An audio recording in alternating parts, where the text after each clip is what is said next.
Just a little bit of fair warning. I might end class a little early today. I got my second dose of vaccine yesterday, so I'm a little woozy right now. But I sort of get a high from teaching, so we'll see how this goes. It's one of those things I'm really excited to teach about. Not to say that I'm not excited to teach about other things, but we're getting to something that I've wanted to talk about since 1A, and I can't believe we had to wait this long to introduce it. But it's a technique called secondary dominant chords, and it's a very, very interesting device.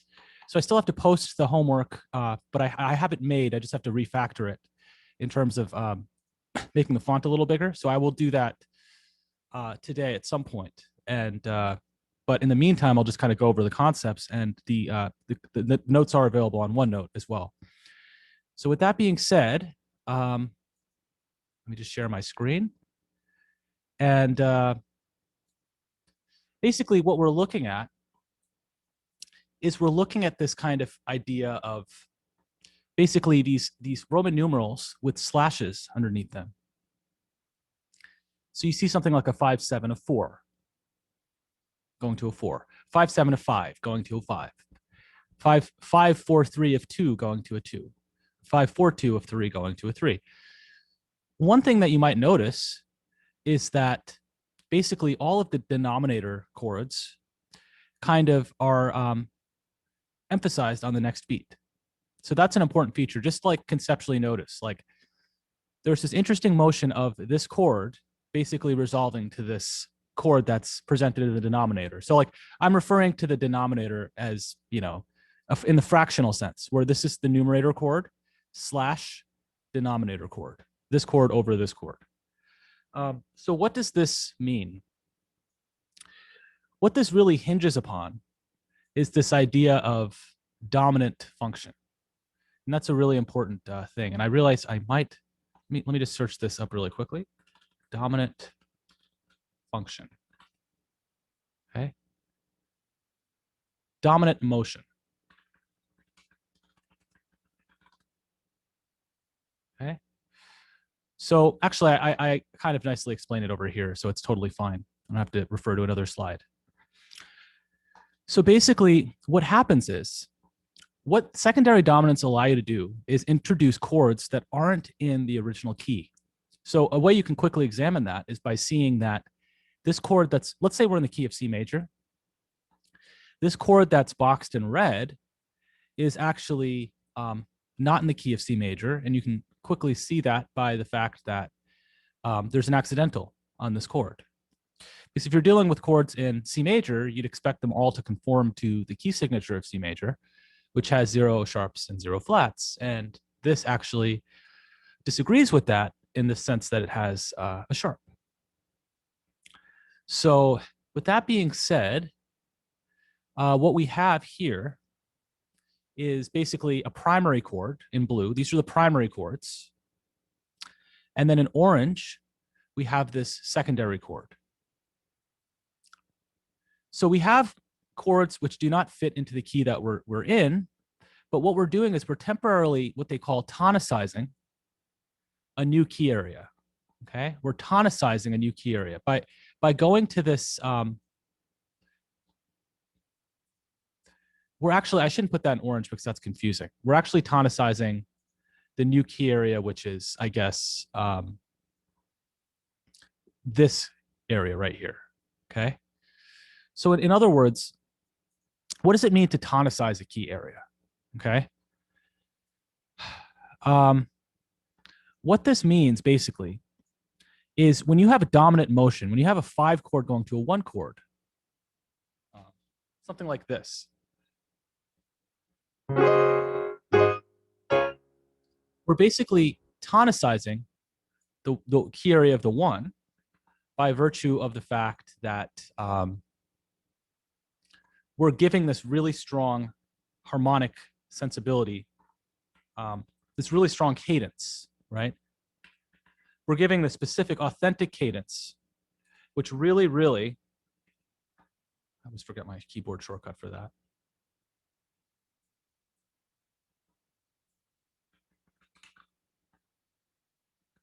Control Option R. So this is a 5 chord, and this is a 1 chord.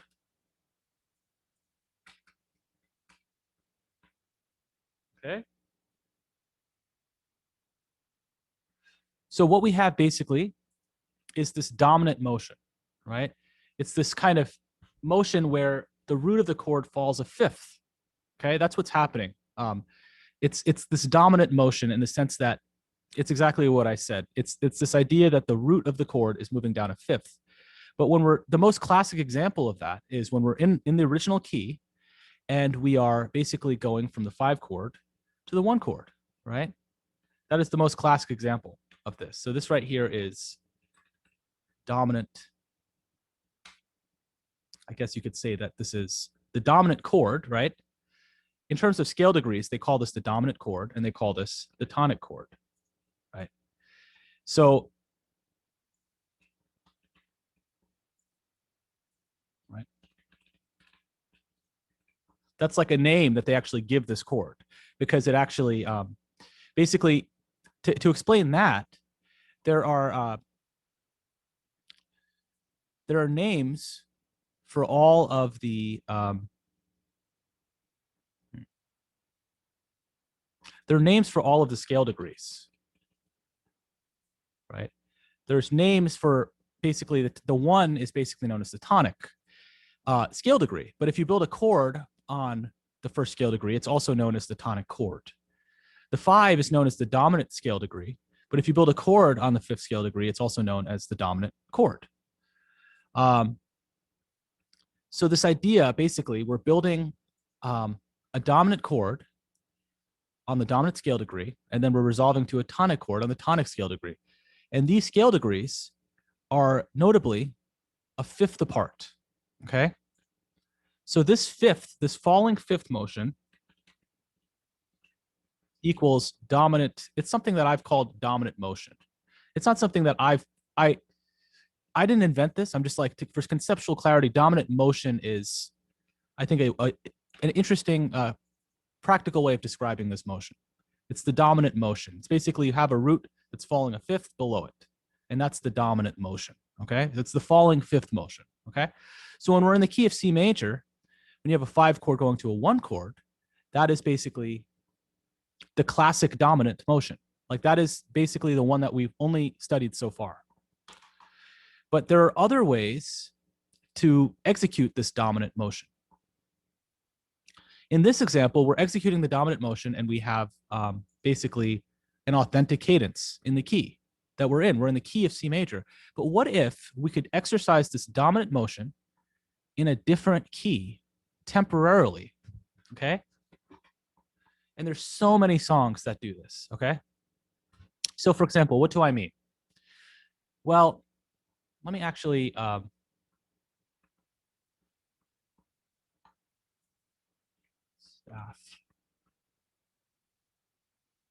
what is that shortcut? Page setup, sorry, 1 sec. Command.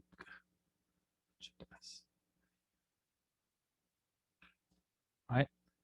There are a ton of things that we can do. So what if, for instance, going back to the 1 note example, and we're going to go back to chords. Secondary dominants are kind of harmonic constructions. And what we see here basically is a dominant motion, right? You see this falling fifth motion from this chord to this chord, right? So pretend we don't, like, just pretend that we don't know what key we're in. You all agree that this is dominant motion, right? You basically have an E chord, an E major chord going to an A minor chord, and the root of E is a fifth above the root that is A. So you can see that, right? So this chord going to this chord is exercising this dominant motion. You can all agree on that, right? So if I play it on the piano, say I go up to the keyboard, maybe you can more easily see it in root position.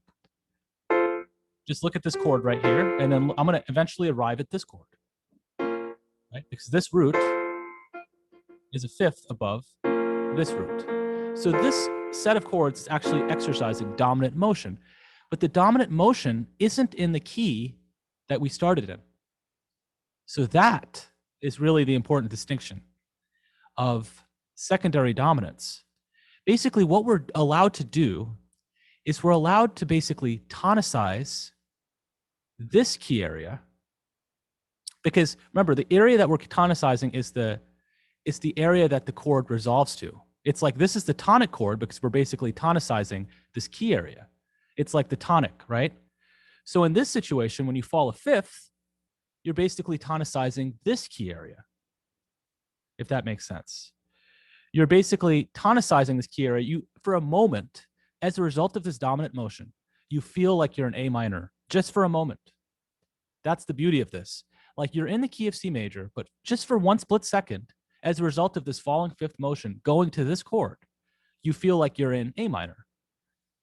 So basically, what this allows you to do is twofold. It allows you to examine new key areas to kind of emphasize as a result of like being tonicized via this motion, but it also as a result of the fact that chords that exist at the dominant key area of this key area that we're tonicizing are not often in the key that we started in. We can explore chords that we didn't originally have at our disposal in sensible ways. Because I say sensible ways because really you could use any chord, like Liszt famously said, Franz Liszt said that you could follow any chord with any other chord. It's true. But this is kind of a sense of, but some of them work better than others, or kind of work more immediately than others. So as a result, they're more used. So this kind of structure is very, very common. So it's worth investigating. This falling fifth motion, okay?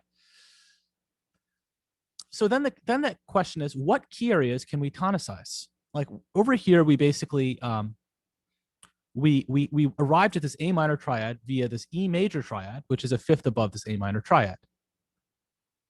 Okay. So how can we tonicize this key area? Well, let's just look at which key areas we can tonicize. And it's quite simple, okay?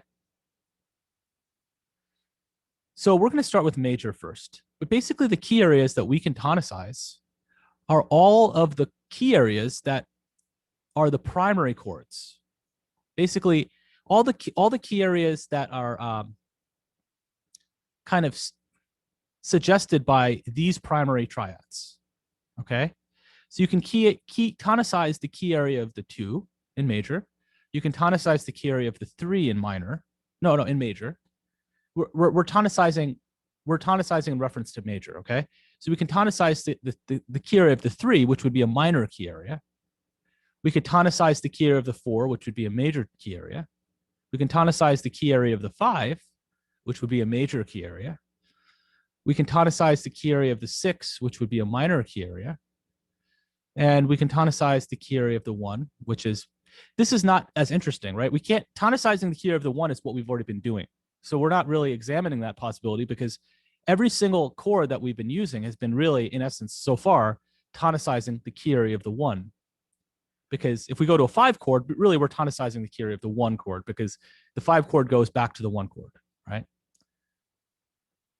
But we haven't explored tonicizing these key areas. So how do we jump to that? Okay, let's look at the secondary dominants of the major keys. So these are, remember these, and by the way, we don't tonicize the diminished key area because the diminished key area isn't a key area that has kind of a diminished chord kind of at its base. We can't tonicize that because this diminished chord doesn't have a perfect fifth. So you can't actually like fall down a fifth because it's not a perfect, B to F isn't a perfect fifth to begin with, right? A tritone doesn't have a perfect fifth as the outside interval. So we can tonicize these key areas that are either major or minor. So here is a simple way to see how this all works. In fact, let me actually adjust this just to be a little, wait, you know what, okay. Just to exclude that, right? So these are the key areas that we can tonicize, okay? So now here are the secondary dominants for all of these chords. So for instance, if we have a 2 chord, we can tonicize the 2 key area by constructing a chord that is a 5th in root above the 2 chord. So what this graph attempts to show you is all of the chords on this system are meant to have a root that is a 5th above the chords in this system. And that's really like as simple as it is. It's a simple concept, but it's a little confusing to explore. But really, that's what it is. I hope you're getting an intuition that secondary dominants use this dominant motion in the sense that all of these like to resolve a 5th below them. There's kind of this energy. There's like this potential energy when you use these chords that aren't in the key, because they actually suggest a chord that is like the first chord that they want to go to is a chord that is a 5th below it. Like energetically, all chords want to resolve a 5th below. You can think about it that way, right? So when you choose a chord that isn't in the key, it has this like potential energy and it wants to resolve a 5th below. And as a result of this, you can use this cleverly to manipulate the domain that we're working in, and we can utilize other chords that aren't in the original key. So look at all these chords with accidentals. So you might, let's just think about some audio examples of where this happens. You might know this song, right? Oops. You probably know this song. One second, let me turn up my.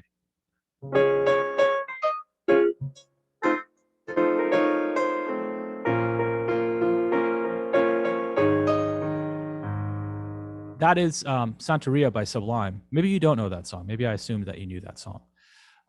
But let's see. Let me just look up. You know, if you go to Hook Theory, that website we used last time, so many of the chords utilize these secondary dominant constructions. So, for instance, if we go to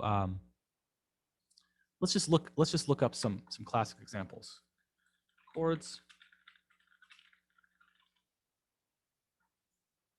Okay, so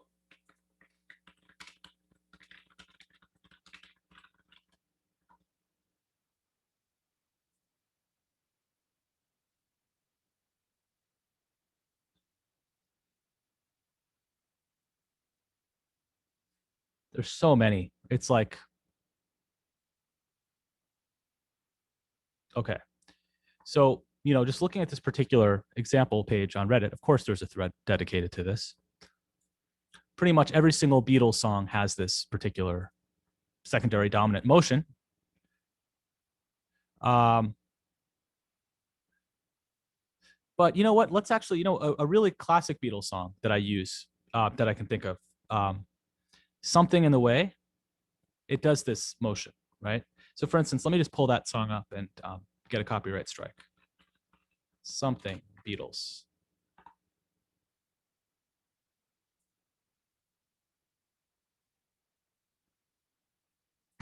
And so basically, there's this idea that we're starting from, you know, I'll show you what's going to happen. Okay, I'll show you first. I'll just write out what's going to happen. Okay, so you start out in this chord key area. So we're in the key of C major. Let's say we're in the key of C major, and then after that we go to this chord right here.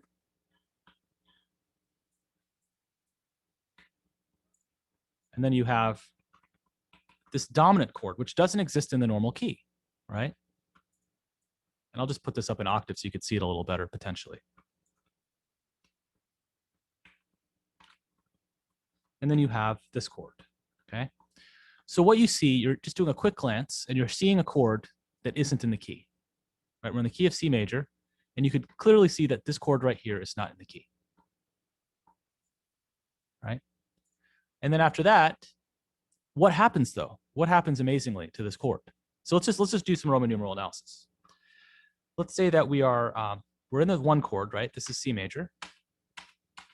And then this is basically, confusingly, this is a 1-7 chord, right? This is a major 7th chord built on the first scale degree, right? So you understand that the syntax, I've spoken about how the syntax disagrees with the jazz syntax, but know that this is a major 7 quality, right? This is a 1-1 major 7. And then basically what we have here is basically what we could think of as a 1 dominant 7. But this is not the way we think about it in secondary dominant land. Instead, what we think about is this idea that, let me just make the margins a little bigger. Instead, what we think about is this idea that this chord is a fifth above this chord. So let's just actually figure out what this chord is first. And this chord right here is going to be the 4 chord, okay? So this chord, what we're going to say, instead of calling this a 1 dominant 7th, we're going to call this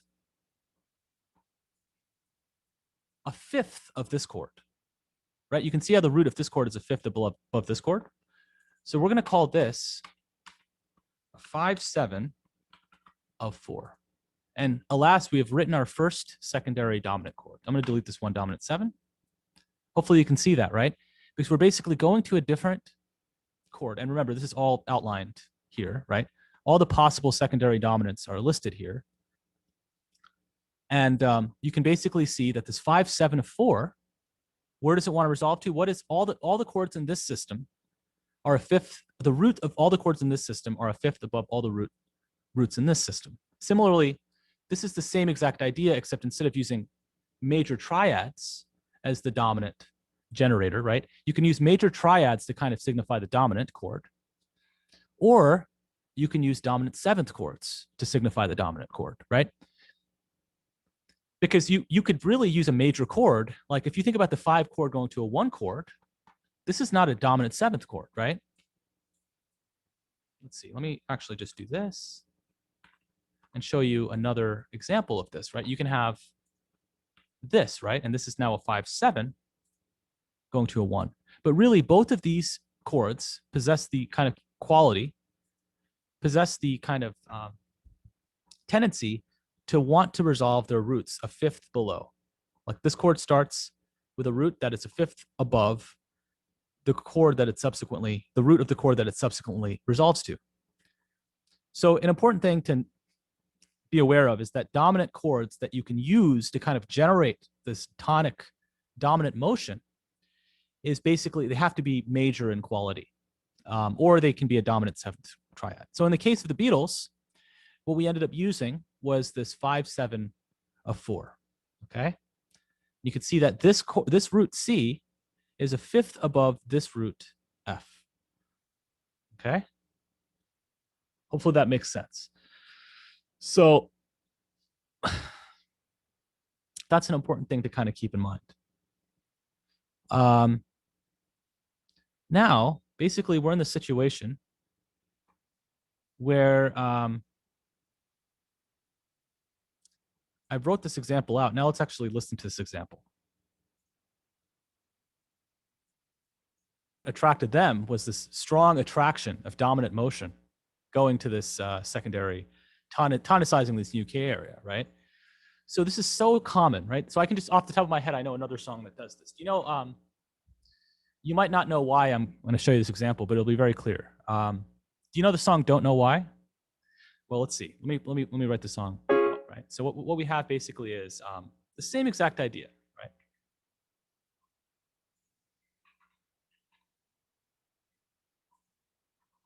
Okay. So what we have here, in fact,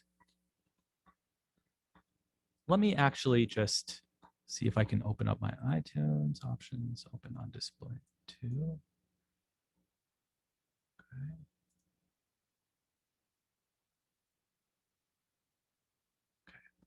Let's see. I'm just going to pull up "Don't Know Why." And I'm going to show you basically what happens. Don't know why. Okay. I don't know why it's not loading as quickly as I'd like it to.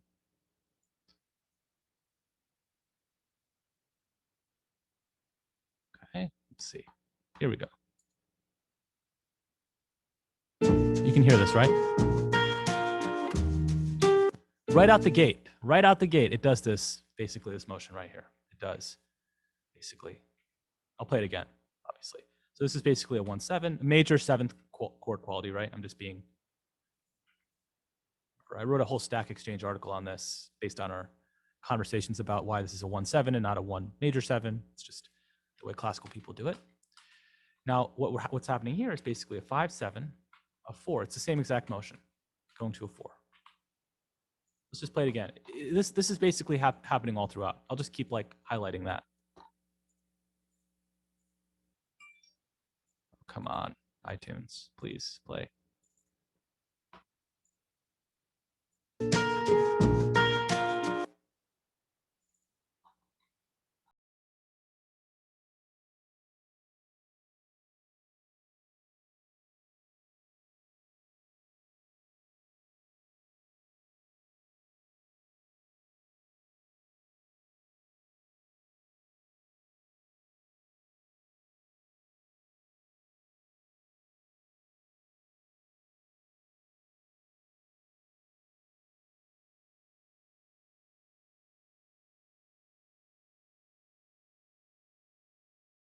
That there's actually even more secondary dominants that happen right after that.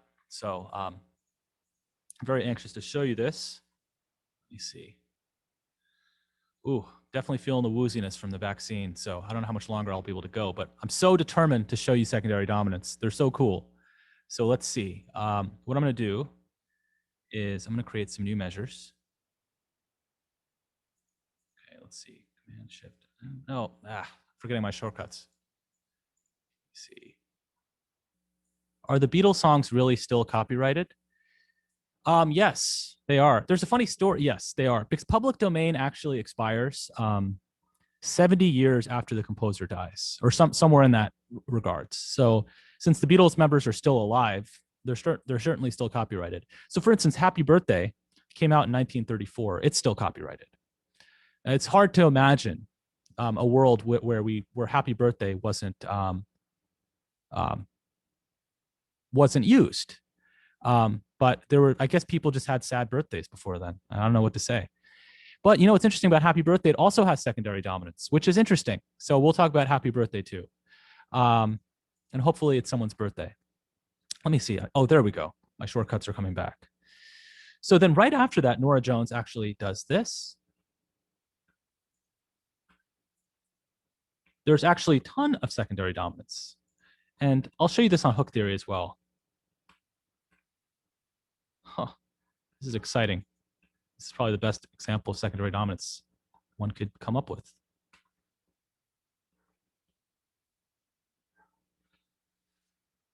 Okay, almost there. We're almost at the home stretch. Literally, the tonic home stretch in the original key. You know, we've gone to many kind of tonicized homes, but we're going to go home. Okay. So what we have here, let me see if I can consolidate the secondary dominants in a way where you can see them all together. Right. So then what you have here is basically, well, what do you think this is? You know what's helpful in describing what these chords are? It's helpful to figure out what chord they resolve to. Like, it's helpful to determine the chords that you know first. So if we're in the key of C major, what is this chord?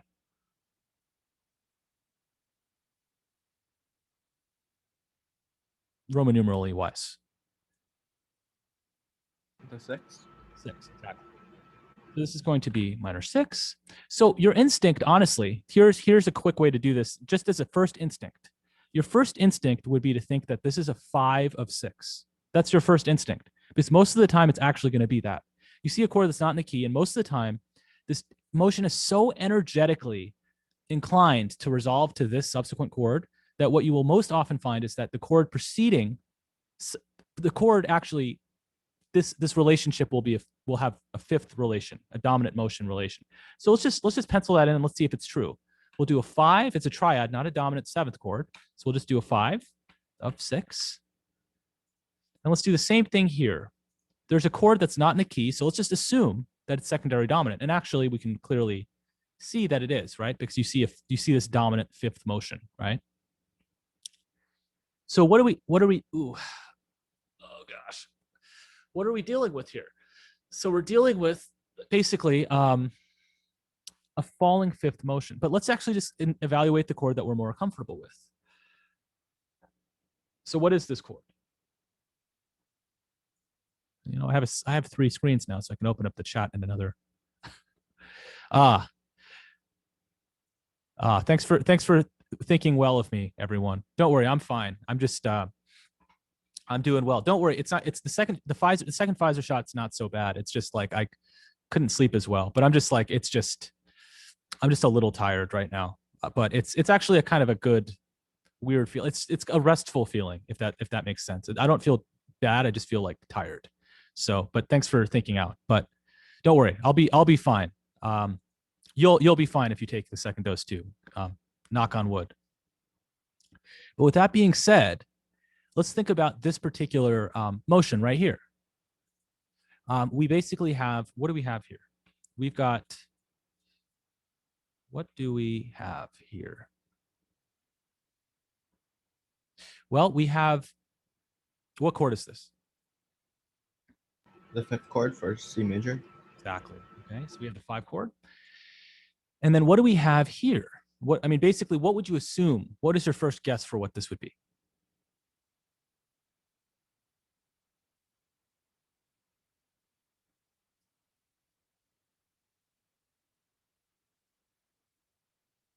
Any brave guessers? If you guess this, you'll be the first person in this entire sequence to guess a secondary dominant. It's a huge achievement. So what do you think? Just remember this slash you say of. Okay. So what do you think it is?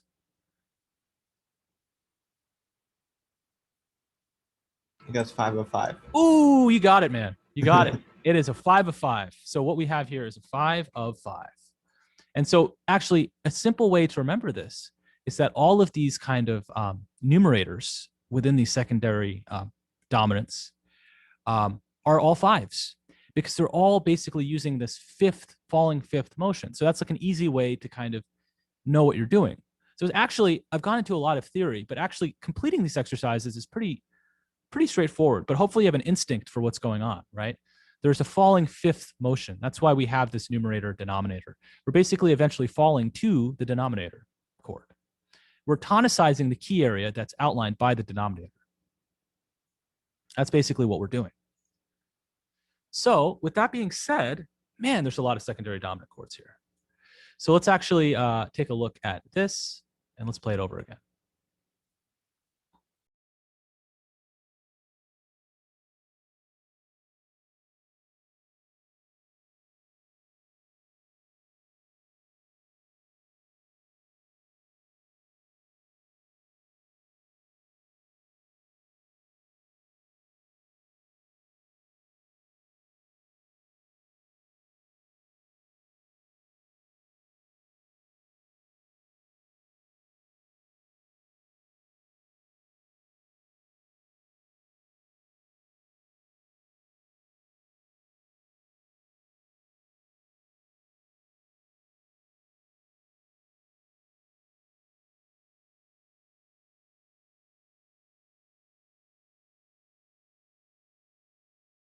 Actually, to add even more tension, Nora Jones is actually doing this right here.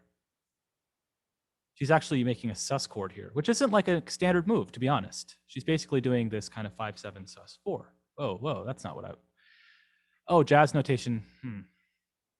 It's not letting me do that, so I've got to do it like this. Silly classical people. Oh my gosh.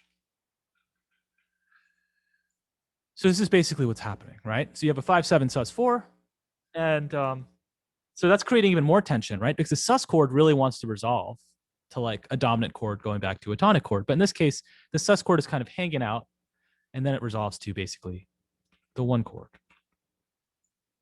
And so you can see all this energy that's being created, right? You're going to all these different key areas, and it sounds really nice. Almost every song that you play that you'll like, I guarantee you it's very easy to find these secondary constructions, because this dominant motion, this idea that you want to resolve down a fifth, is so prevalent. It's basically the theory of tonal music, both in, it's very, very standard in classical music and also jazz music. The thing about classical music versus jazz music and blues music is that classical music kind of considers, give me 1 second. Classical music considers major triads stable, and they consider dominant triads unstable. So in classical music, you might be given this kind of like chord, and you're kind of expected to resolve down, right? In a sense, right? If you're giving a dominant, sorry, let me rephrase that. Let me say that all over again. If you're given a dominant seventh voicing in a chord, like if the voicing doesn't exist in the key, you're kind of expected to resolve a fifth down, right? If it does exist in the key, well, you're kind of like still going to exercise that dominant function. But in jazz, if you get, I mean, I don't know how worthwhile this is to explain right now, but basically the idea is in jazz, in blues, oftentimes these dominant seventh chords are stable entities. So there's not a need to kind of resolve a fifth below because they're stable in their own right. And so, but there's more to say about that. It's not the complete picture.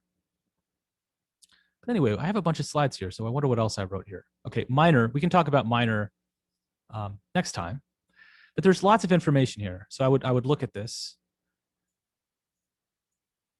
Oh yeah, so this is basically my suggestion here is basically what I was telling you. It's good to kind of work backwards, right? If you don't know a chord in question, it's useful to kind of think of the chord that you do know first. So for instance, if I delete this, I'm like, I know that this chord is a 6. We're in the key of C major, right? Right. I know that this chord is a 6, but what chord is this? Well, I can just kind of work backwards. I know with more certainty that this is a 6, so I'm going to assume that this is the 5 of 6. It's that easy, right? But it doesn't convey the beauty of the construction. It does, but like, you know, I'm hoping that you understand how beautiful this kind of falling motion is. It's so prevalent, right? It's also the idea of sequences in general, of the idea that of falling fifth sequences, like something like this,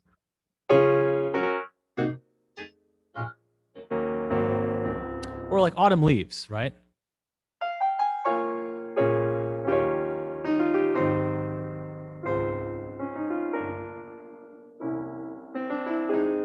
It's this idea, it just sounds nice. And what I'm doing basically, I'll just pull it up on Sibelius so you can kind of see, ooh, opened up a computationally expensive piece of software. Let me close it. Look at my left hand. Look at the bottom note of my chords, okay? And look at what's happening.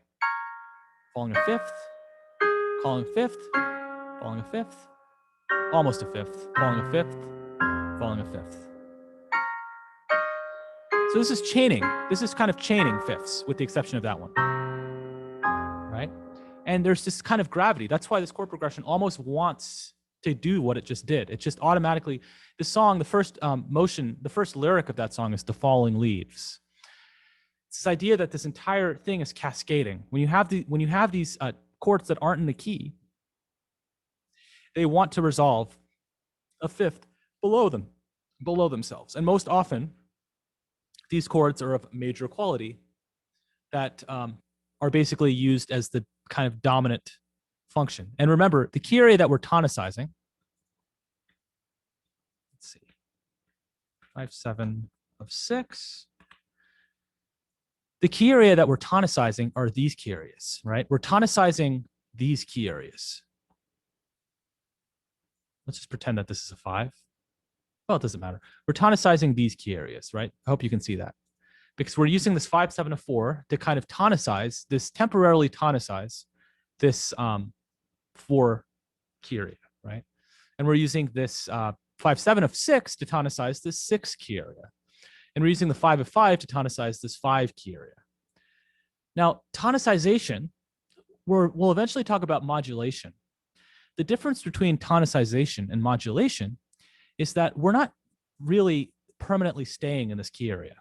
If we were to like do this motion and stay here and like just hang out here for the rest of the song in the 4 key area, you're no longer tonicizing the key area. You've really modulated to this key area. You're not in the 4 anymore. This is now the new 1 key area, right?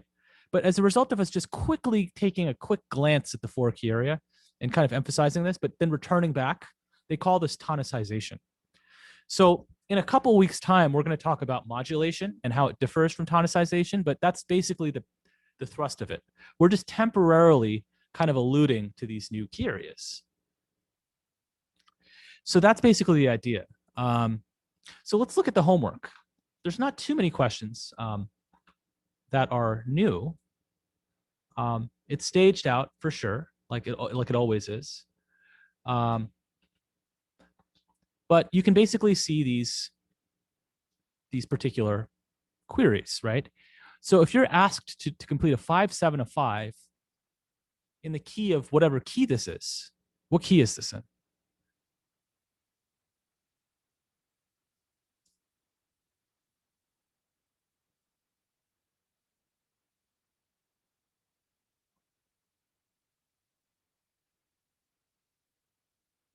C major. What was your answer? Sorry, say that C again. major. Oh, well, this first measure is, but this second measure right here. I mean, what would you might? Oh, you know what you might be asking. Oh, my friend, you're one step ahead of me. You're answering the question itself. But what is the key signature say? The key is. Oh, B flat. B flat major, exactly. So you must have completed that step before you answered the question, but you basically got to the correct answer. So you are the key area is B flat major, and then a fifth above that is F major, and then a fifth above that is, as you said, E major. So technically this would be a C dominant 7, but it's exactly correct. So we're basically, what key area are we tonicizing though? In this example. Remember, the denominator tells you the key area that we're tonicizing.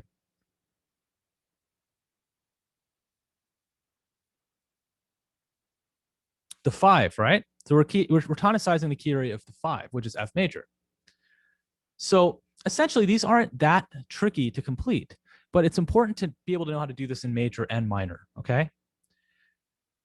And the process for doing this in minor is exactly the same. It's like you start with the chord that you know how to complete, like the 3 chord or the 5 chord or the 6 chord. You know how to complete that chord. And then you complete the secondary chord above that chord, right? So there's kind of like a specific detail that I need to tell you about minor situations. Well, let's just say it's a minor detail, but it's one that can cause major confusion. So let me actually pull it up, and I'll show you kind of like the difference between major and minor. Hopefully this is all making sense so far. But let's see. I'm going to go to chords. I'm going to go to, where did I put it? Secondary dominant chord. Ooh, wow. This got factored wrong. So this should be promoted. I'm going to promote this page. This page just got, it probably feels great about itself. It got a promotion. So we're on the secondary dominant chord, and we basically now, when we're considering kind of the major, considering the secondary dominance in major, we've kind of described all of the primary triads that are available to us, and then we've kind of contemplated the chords that we can basically use to tonicize these key areas, basically chords whose root is a fifth above the roots of the chord in the top system.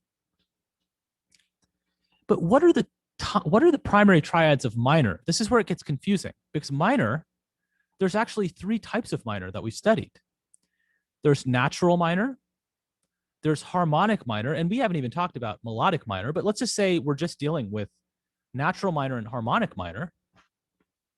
What we can do is we can basically effectively combine the triads of these scales. Like we can interchangeably utilize primary triads of natural minor, or we can borrow them from harmonic minor. There's nothing saying that we're in any particular minor at any given time. It's like we're in minor, but we also often, as a result of key signatures referencing harmonic minor, key signatures reference natural minor, but as a result of chords like the dominant chord in a minor key, often being major in quality, that is a testament to the fact that this is actually utilizing the harmonic minor variant of the minor, right? Because the 5 chord in minor, if it were major, we're dealing with harmonic minor, and you can see that here, right? If the 5 chord were minor in quality, we'd be dealing with natural minor. So it turns out, conceptually, I hope it makes sense that actually you can utilize primary triads from either one of these. There's nothing saying that you can't, right? Conceptually, hopefully that makes sense, right? Why wouldn't you be able to? I mean, you might have some restrictive definition where you can't do that, but let's just like think about an expansive definition where we can. Like we can utilize all the primary triads from here, but we can also utilize all the primary triads from harmonic minor. And so what I've done here is I've drawn a chart of basically the combined triads of the natural and harmonic minor scales. Okay? And these are basically the chords that you can use. And I haven't really seen people describe it this way, but I think this is an interesting way to think about things, because really what you have is you have more possibilities for areas to tonicize. So just like I have these secondary dominants in major keys slide, I also have a page where I have secondary dominants in minor keys. And so it turns out, just like what we dealt with earlier, the key areas that we can tonicize, let me be a little more explicit here. Which key areas can we tonicize of these combined, that are suggested by these triads of the combined natural and harmonic minor scales? What were the qualifications? You have to be major or minor. Those are the only key areas that you can tonicize because of the fact that, whoops, want to make that blue. I blew it, guys. All right, there we go. So I have this now, and basically, there we go, right? And now, so I can't tonicize that key area. I'm gonna go to 3. I can tonicize that key area. Can I tonicize this key area? No, right? But what about this is a bummer that I have to keep going back to this menu. What about this key area? I certainly can. And how about, oh, that's easier. How about this key area? Why not? Right? It's not very common, to be honest, but it's theoretically possible. And you might see that actually happen. And this key area, of course. Well, this key area is actually the original. What's interesting about this one is that this one is actually the primary key area.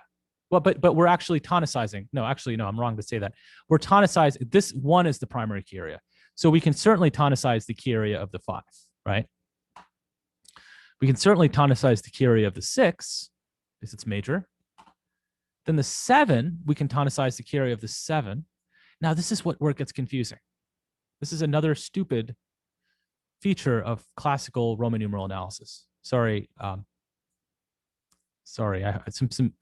some analysts from the 18th century are turning in their graves right now. But this is why I think it's a stupid aspect of it.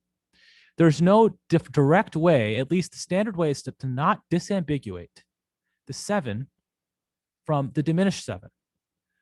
Really, this is a 7 chord built on the flat. If we're thinking about jazz terms, we're building this 7 chord on the flat 7 scale degree, right? A to G is a minor 7th. Whereas we're building this diminished 7th chord on the major 7th scale degree. So this is sort of another thing that you just have to inference based on what key we're in. So you'll see this chord and you'll also see this chord. And oftentimes people won't tell you like what key you're in. So you just have to know that, oh, when you see this, you're dealing with the flat 7th scale degree. When you do this, you're dealing with the 7th scale degree. So actually, you know which scale is implied based on capitalization, really, based on the capitalization and quality designation and quality suffix, right? That's basically what you know. But it's a little bit it's intuitive, I guess, but it's very implicit. It's not explicit. I think it would probably be a little more I think it'd be a little more intuitive actually if they were just explicit by calling this the flat 7 chord. Like, why not call it that? But they don't call it that most of the time. You might, let's just say that sometimes you'll see it described this way, sometimes you won't. So I'm just giving you like the worst scenario where you actually see it not described this way. But anyway, this is all to say that you can actually tonicize all of these particular key areas that are underlined in blue, because these are all the primary triads of the combined natural and harmonic minor scales. And you can basically build chords out of this. You can do a 5/7 of 3 to get to the 3, which incidentally is also the 6/7 chord, which is a chord that a 7, the 7/7 chord, right? That's also that, right? Or you could say the flat 7/7 chord, right? I'll just delete this so it's not, right? So you could describe this in two ways, depending on the context, right? You can describe this chord as basically being the 5/7 of 3, because this root is a fifth above this root. But if you basically are running into this chord in a context where it basically the subsequent chord isn't the 3 chord, it might be better to think of this chord as just the 6/7 chord, because the usefulness of analyzing these chords as secondary dominant chords is that these chords like to resolve to the key areas that are suggested by the denominator. But if you run into this in nature and it doesn't do that, like for instance in blues, if it doesn't do that, it's useful to analyze this chord in this way when you can just explicitly call it the 7/7 chord if it doesn't resolve a fifth below it, right? That's like a jazz implication too. Oftentimes in jazz, you'll have these chords where you won't resolve a fifth below when you have a dominant quality. So it's not helpful to think about the one chord. Like in jazz, this is, in jazz, you'll be in a situation where, right? You'll be in a situation where this is the one chord, right? It actually makes most sense to call this, we're in the key of C major. Right? A classical person will see this and they'll get irritated and they'll say, oh my gosh, we have to call this a 1/7 of, we have to call this a 1/7 of 4, right? Because we're actually tonicizing the 4 key area. But we're not really. Like in this situation, this is just really a 1/7 chord. But I don't want to call it a 1/7 because that disagrees with the classical notation. But a dominant 7th chord, a stable dominant 7th chord built on the 1st scale degree. Okay? So you're not going to see this necessarily resolve to, well, the irony is you actually do see this resolve to this chord, but if you didn't, right, oftentimes you'll just see this chord, you just hang out on this chord. You don't have to resolve to this 4 chord. It's probably less useful to think about it this way and more useful to just think about it as basically a 1 chord with a 7th on it, right? Because you're not really, anyway, it's all context, right? The usefulness of this analysis is to kind of show you, is to expose key areas, essentially. So if really you're not taking advantage of this 3 key area, why describe it in a way that this chord is described in that way? So hopefully that makes sense. But conceptually, it's the same thing. Like we can talk more about the finer points of this, but conceptually, it's the same exact idea as basically what I described in major keys. All the chords that I've underlined in blue, I can actually approach with a root that's a fifth above the root of the chords underlined in blue. It's really that simple. And I can get the same exact kind of secondary dominant results. So hopefully that makes sense. And I guess some things to remember, right? Okay, I've already explained that. Okay, so there's lots of songs that do this, right? Santeria, Talk in the Moon by Bruno Mars, Resentment by Beyonce, Love Me Tender, Don't Stop Me Now, Don't Know Why. Now you know why. I hope you know now why. Hope you know why now. Hey Jude, happy birthday.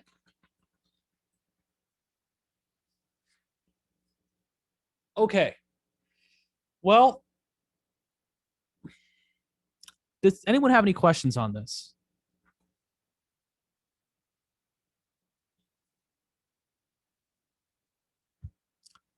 All right, students. I think this is actually the first time I've ever ended class early, but I think for my own sake, I should.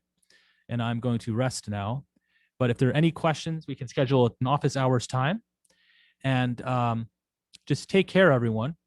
And and have a good time examining these concepts. And the homework will be posted today at some point. And just relish in this concept because you get so many new chords. The reason I was so excited about this is you have so many new chords at your disposal, which is an amazing, amazing, amazing thing. Exciting, amazingly exciting thing. So with that being said, class, we'll call it a little early and take care. And thank you for the kind words. I'm doing fine. It'll be good. Hope everyone has the same reaction as me. This is not so bad. And take care. Bye-bye. Take care. Feel better. Thank you.